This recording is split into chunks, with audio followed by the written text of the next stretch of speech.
Hello again. We're back with another episode of the Manic Noize podcast. This one I'm pretty stoked about. I got to have a chat to Spencer Chamberlain from the band Underoath. Underoath are like a, post-hardcore, metalcore band, quite famously known as a Christian band, which is actually how I got into them, being that I was all Jesused out in my late teens, and I found their album, which was called They're Only Chasing Safety.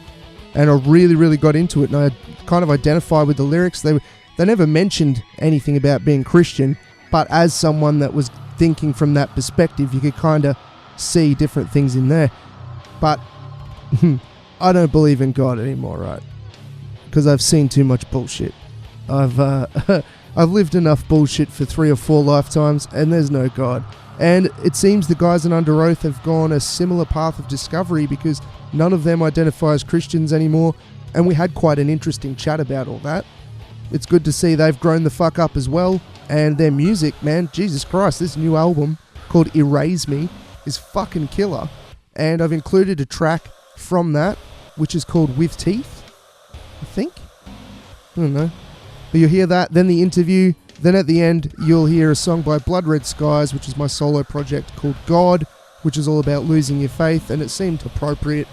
And it's also the music you hear at the start of every episode is a snippet from that song, so you get to hear the whole thing. Alright guys, enjoy this interview with Spencer Chamberlain from Underoath. Fuck yeah. Podcast initiation complete. Warning. This episode may cause brain damage. Manic Noize. Hi Spencer, how you doing, mate? Hey man, how are you? I'm very good, thank you. Hey, so you guys have got your new album, Erase Me, on its way out. How does it feel to be back after a few years away from the band? Oh man, I never in a million years thought that we would be making music again, and let alone having a good time while we're doing it and getting along making music. Like we really came together for the first time as a band on this one, and it feels really rewarding and really good to be able to say that. You know, like I just couldn't be happier right now. Oh, that's fantastic, man. And it's also good to hear. I mean, a lot of the time a band gets back together and everyone wonders, oh, have they softened? Have they slowed down? But this new album's just a fucking ball terror. It's really good. And it's good to see you guys are still in fine form. Thank you, man. No, yeah, we just, we like to push ourselves, and we're not the same kids that we were, like everyone grows, or at least you would like to think. And, I know the 6 of us definitely did. We had a lot of growing up to do, which is why we pretty much had to break up in the first place. Like, we weren't really in good spots in our lives, and mentally, and as a team and as friends. Like, we had a lot of growing up to do, and I think when we did that, we were able to come back together and make something great. And that just comes with time, I think, and having a better understanding of yourself and your friends that you're in a band with, Yeah, and I can even notice that change in the lyrics as well. That there's a lot of self-reflection that appears to have been going on with you guys over the last few years when I'm listening to the new album. Yeah, I definitely always go inward when I'm writing my lyrics. I like to write about myself because what do I know better than myself? Nothing, So I think being honest about who you are, what you've gone through to get where you're at, and writing music about it is not only therapeutic for myself and a way for me to heal, but it also, I think that's the only way you can ever help other people relate in music and get what they need out of it is by being, 100% honest about who you are and where you are and where you stand. And yeah, I just think that being honest is definitely the answer. Yeah, for sure, man. And that's definitely something that's always come through with Underoath is, obviously you guys were kind of lumped in with the Christian metal market at the start. And honestly, that's how I found you guys. I used to be in one of the speaking in tongues, falling on the floor churches when I was younger. And yeah, found your album, They're Only Chasing Safety. And lyrically, it was stuff that I could identify with. But even now, listening back to it, it still does have a special place for me. Even though I'm no longer a spiritual, I'm definitely not a Christian, but you know what I'm saying? And right. From what I've read about you guys, it seems like you've kind of taken, I don't know, you guys have had a similar path of discovery when it comes to the spirituality side. I don't know if that's true or... Yeah, I think everyone is in their own place, which is okay. The problem that Underoath always had was we put all these rules and guidelines on our band, and it's hard enough to be in a band as it is with so many different personalities and lifestyles. And when everyone starts to grow and become an individual, it's hard. And you put any more rules and restrictions on that, you just kind of smother the flame out of it. And we definitely kind of left all that stuff behind in 2009 and 2010. And everyone's just in a place where that's not, it's never been the focal point of this band or the lyrics. So we felt like it was best left in the past, and that there's no ill will towards anyone that's a believer in any sort of religion, or that's not my place to say what people should or shouldn't do or believe in. But it's just us being a band. I don't think it has anything to do with us hating or going back on anything. I think it's just, we just want to be Underoath. That's it. You know what I mean? Yeah, that's awesome, man. And that's the way it should be. I mean, if your ideas and the way you approach your life isn't evolving, you're stagnating and you're going nowhere. So what's the point in that? That's exactly. That's where I got to with the religion thing. I've got a lot of friends that are still Christian and we're still cool, and I've got no hate towards them, and I hope it helps them out. But, I had to keep growing as a person, and within that framework, it just wasn't working for me, Yeah, I mean, I don't really understand that. It's everyone's entitled to feel how they want to feel. It's like you can't force someone to love you. So you shouldn't force someone to believe something that they don't necessarily feel strongly about. So I just think that was an easy answer for us to not do that anymore. And I don't speak for anyone else. None of us do. It's like I can speak for myself and say that, I grew a lot and have evolved into a better person by leaving religious things out of my life. That doesn't mean I'm not a spiritual person. I think we're all spiritual people in our own way, but I definitely don't follow the rules and beliefs of that particular fair enough, organized religion. Yeah, but I'm sure you're much like myself, though. There's a lot of things from my time being a person involved in religion and faith that are still good. And there's a lot of shit that I learned through that time that has helped my life, along with the stuff that made it very bad. So, you've got to take the good with the bad, I guess. We can't change the past. Yeah. I mean, you can't change the past. I think everything happens for a reason, and everyone's past is different. And if that was part of my life that I had to be the bearer of that, it was very tough on me personally, being obviously the front man of a band and being probably the person that was most on the outside at the beginning as far as that stuff goes, and having real issues in my life and real problems to worry about, and not having really any help from that community at all or any sort of acceptance, I think was an easier thing for me to walk away from than some of the other guys. But I think pretty much everyone at this point is distanced themselves from that, and maybe that's just because we were in the industry with it. I think it's hard to, we were never a quote unquote Christian band in the way that's what we sang about or toured with bands like that or played Christian shows. Like, we were just a band in a secular world, and we had, a belief system at one point, and you can read every Underoath lyric except for Some Seek Forgiveness, which was written by Aaron Marshall Copeland, who's singing on the song. Like, every other song, if you read it, you can tell it's just about life, and I think that the world that comes with it is so messed up, and I don't back it at all. It's funny, what you've just said almost parallels my sort of evolution of losing my faith word for word. It's crazy. Right. And when I got into you guys, I bought They're Only Chasing Safety, chucked it on. I fucking loved it. And I was struggling with, there was one song in particular that I could sense like, okay, this is coming from somewhat of a Christian perspective. But the rest of it, I thought, I never felt like it was Christian metal. I just felt like the guys in this band are kind of at the place where I'm at. So maybe I'll dig the lyrics. And I did, but it was never like Striper, any of that sort of crazy shit. I don't think it was ever marketed in the right way. No. If that makes any sense. I think that was we were different people back then, you know? Fair enough. Anyway, so enough of that bullshit. What about the new album, man? What is it that got you guys so fired up to release such a ripper of an album?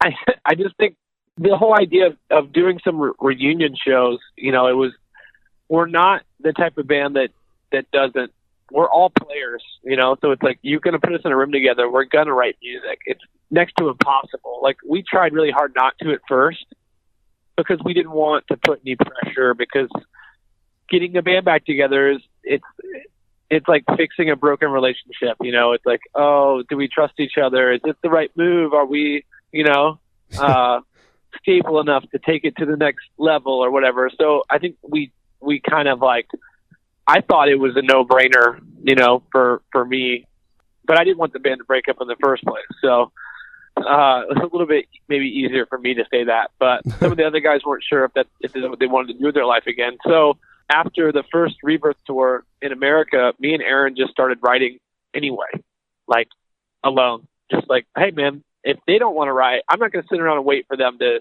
say they want to do this or they don't want to do this. Let's just fucking write some music. That's what we've always done.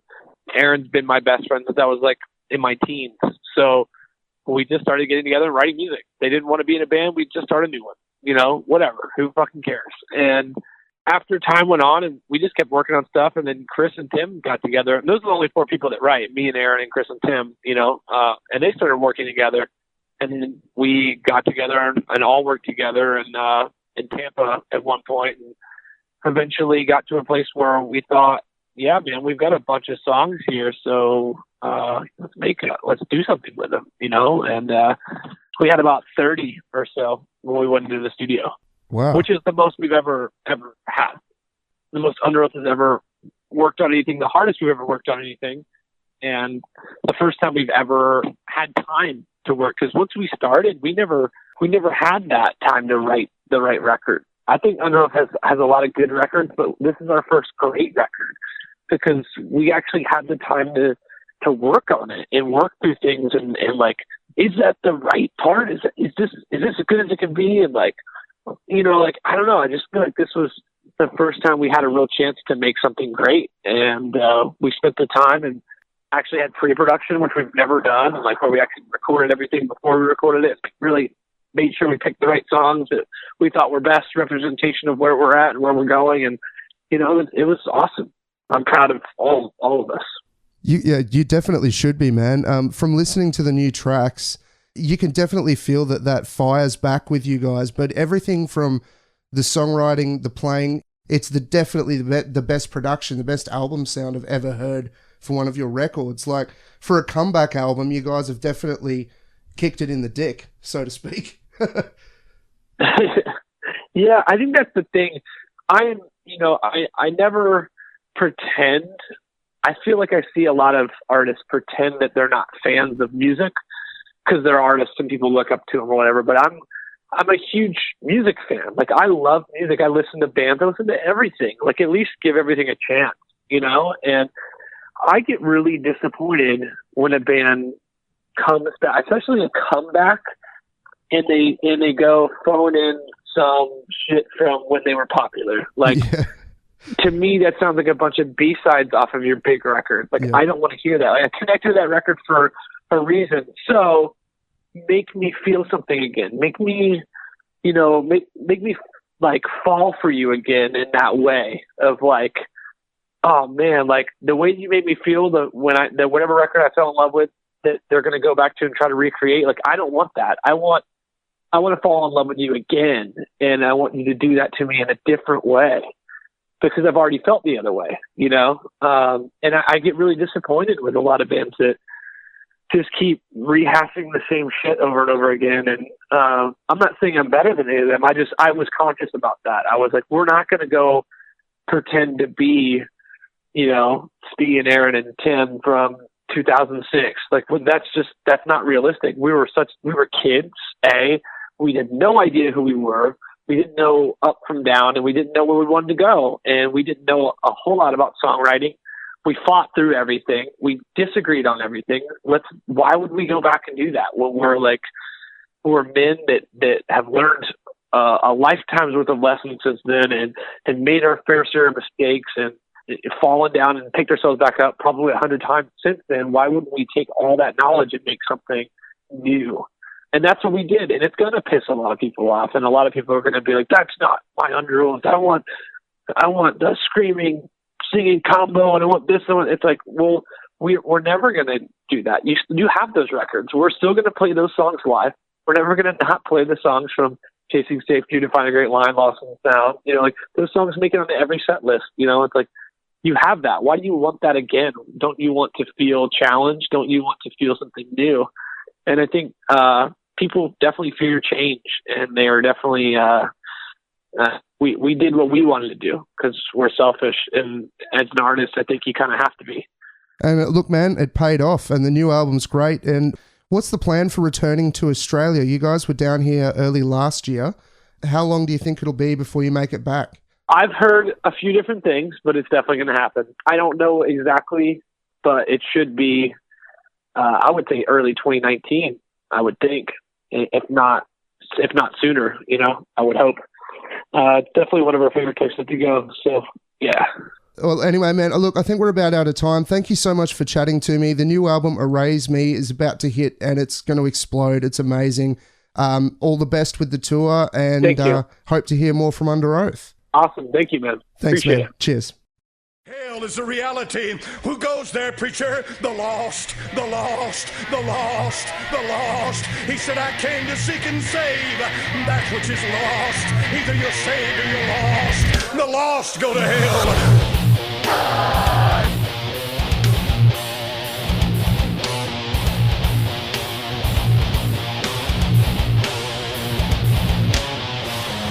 But the truth of the matter is, there is a fear of darkness that pervades the human soul.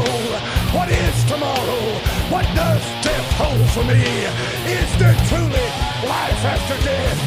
I used to have faith in God until they abandoned me.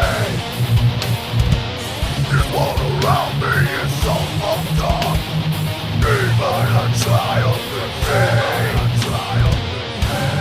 Fighting in the name of God, it's all just getting worse. Not one of us matters at all in the scheme of the universe.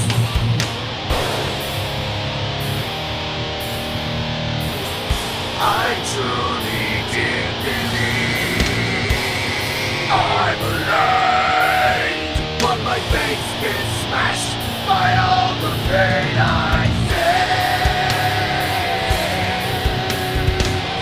When in a world of lies, we'll only know the truth. What is our turn to die?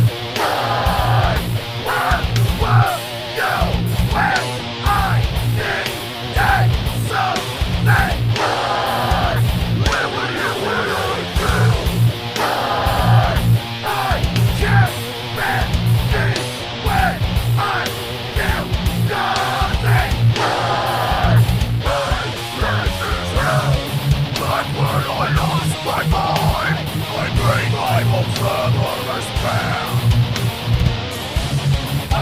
got to see me through, and I feel nothing new.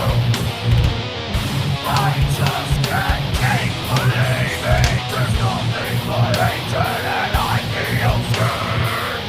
You only have to look at the world, and it's clear that God doesn't care.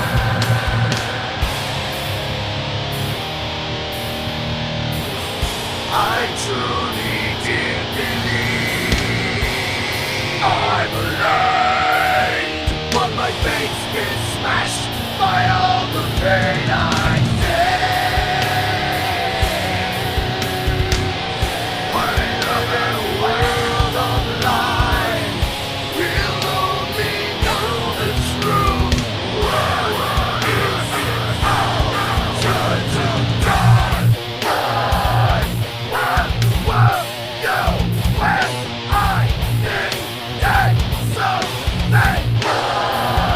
Where will you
Hyper Manic Noize.